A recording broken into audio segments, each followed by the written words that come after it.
there, this is Tiffany from iHeartArtBlog.com, and I'm on the Sizzix Design Team, and today I have a cool file folder mini book tutorial to share with you.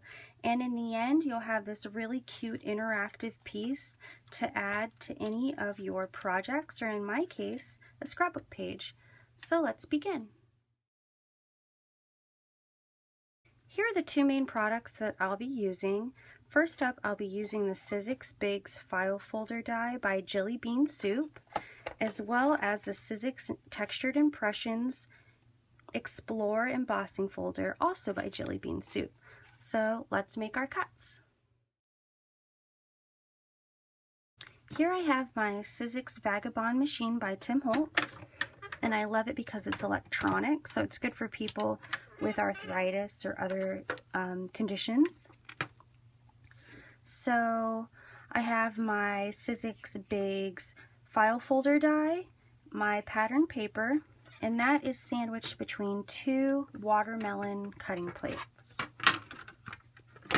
And then you just send it on through. When it comes out, perfect cut every time.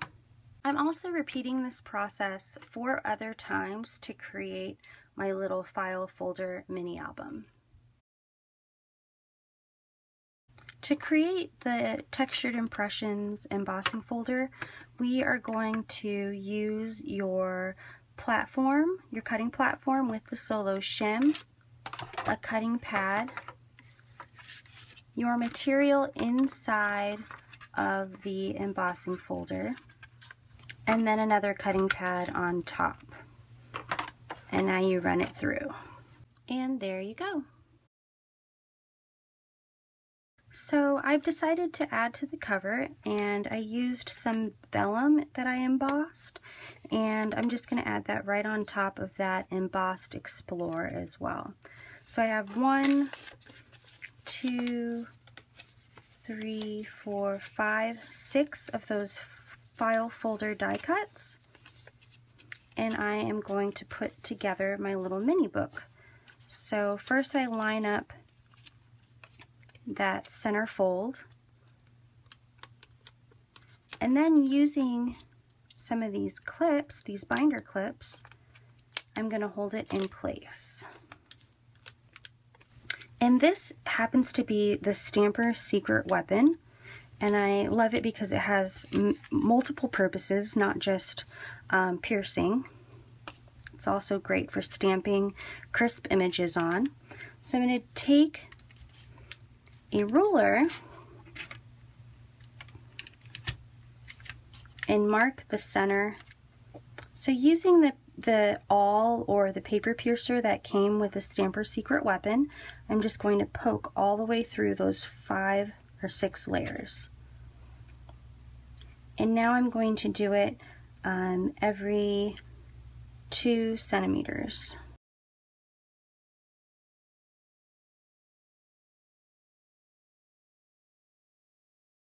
Now it's ready to be stitched. For my bookbinding, I've chosen to use some baker's twine. It's got 4 individual threads on it, and I've decided to just use the pink, which is 2. I have a needle with a larger eye, and I've threaded those 2 little strands through, leaving a lead or a tail. I'm not going to tie a knot or anything like that. Starting in the middle, I'm going to go from the inside to the back and just work my way up.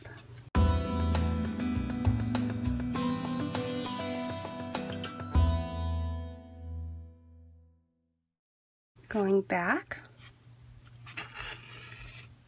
and down.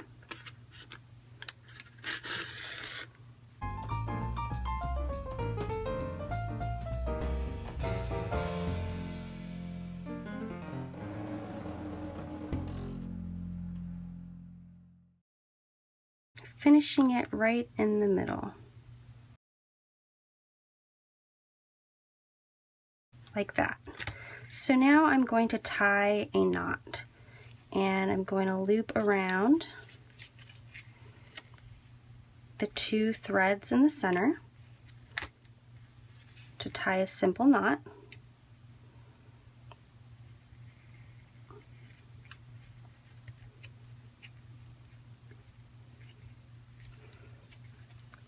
And now I'm going to thread it back to the center.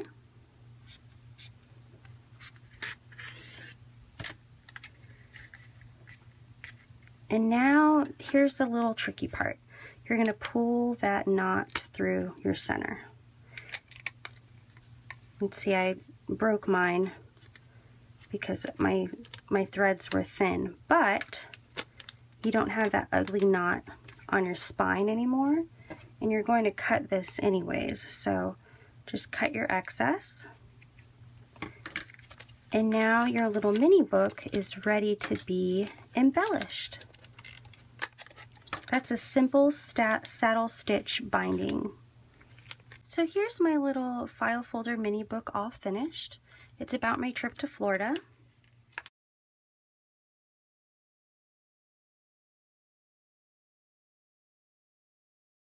I've got a scrapbook layout already made, and I'm going to add my little album right here.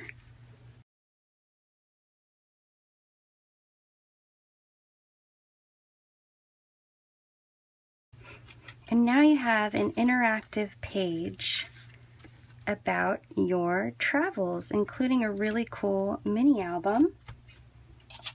And if you want to keep that close, just take one of your binder clips that you used for the book binding and snap it shut. There you go.